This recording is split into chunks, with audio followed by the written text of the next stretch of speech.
आज जानने की कोशिश करते हैं कि भारत में इतने कितने परिवार हैं जो राजनीति से दशकों से जुड़े हैं, पीढ़ियों से जुड़े हैं और आज भी हैं। और इसे परिवारवाद भी कहा जा रहा है, जिसका विरोध भाजपा करती रही है। आज भी गाहे बगाहे भाजपा इस परिवारवाद का विरोध करती है, लेकिन वहीं कुछ ऐसे भी परिवार हैं जिनके पूर्वज दशकों पहले राजनीति में सक्रिय भूमिका निभाते थे और उनके बेटे या फिर नाती आज भी सक्रिय भूमिका में हैं, जिसमें इसे राजनीतिक राजघराने भी नाम दिया जा सकता है। नंबर 1 पे तो नेहरू गांधी परिवार भारत के सुप्रसिद्ध राजघरानों में से एक है, जिसने तीन प्रधानमंत्रियों को देश को दिया: जवाहरलाल नेहरू, इंदिरा गांधी और राजीव गांधी। और इस समय सोनिया गांधी, राहुल गांधी, प्रियंका गांधी कांग्रेस में सक्रिय भूमिका निभा रहे हैं। राहुल गांधी तो विपक्ष के नेता हैं, यह एक सम्माननीय पद होता है। अब बात करते हैं राज ठाकरे परिवार की, महाराष्ट्र की। बाल ठाकरे द्वारा स्थापित शिवसेना की झलक वर्तमान में उद्धव और आदित्य ठाकरे के नेतृत्व में दिखती है। और वहीं राज ठाकरे भी, उनके भतीजे, राजनीति में हैं और इनका अभी दोनों भाइयों का पुनर्मिलन हुआ है, जो कि चर्चा का विषय अभी भी बना हुआ है।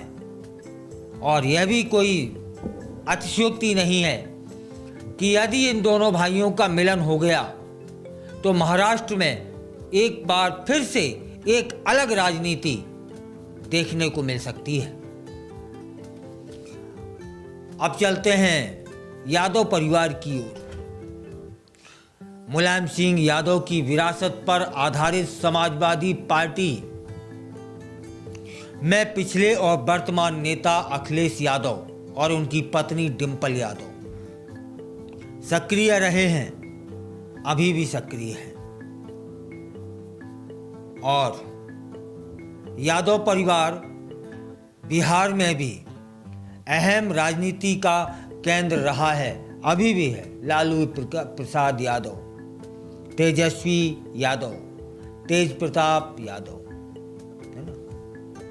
अब चलते हैं राष्ट्रवादी कांग्रेस की ओर। पवार परिवार महाराष्ट्र का, शरद पवार और उनकी बेटी सुप्रिया सुले की जोड़ी महाराष्ट्र में राजनीति को प्रभावित करती है, खासकर बारामती क्षेत्र से। अब्दुल्ला परिवार जम्मू और कश्मीर का, फारूक अब्दुल्ला और उनके बेटे उमर अब्दुल्ला ने अक्सर सीएम और सांसद पदों पर राज्य की राजनीति को नियंत्रित किया है। और इसी कड़ी में करुणानिधि परिवार को कैसे भुलाया जा सकता है। तमिलनाडु से एम करुणानिधि की अगुवाई में डीएमके की अत्यधिक परिवार केंद्रित राजनीति अब एमके स्टालिन, कनिमोझी जैसे सदस्यों के मार्गदर्शन में चल रही है। नंदमुरी का नारा परिवार आंध्र तेलंगाना का, तेलुगु फिल्म जगत से जुड़े एनटीआर और उनके दामाद नारा चंद्रबाबू नायडू के नेतृत्व में टीडीपी परिवारवाद की मिसाल बना हुआ है, जिसमें नारा लोकेश अगली पीढ़ी का चेहरा है। सोरेन परिवार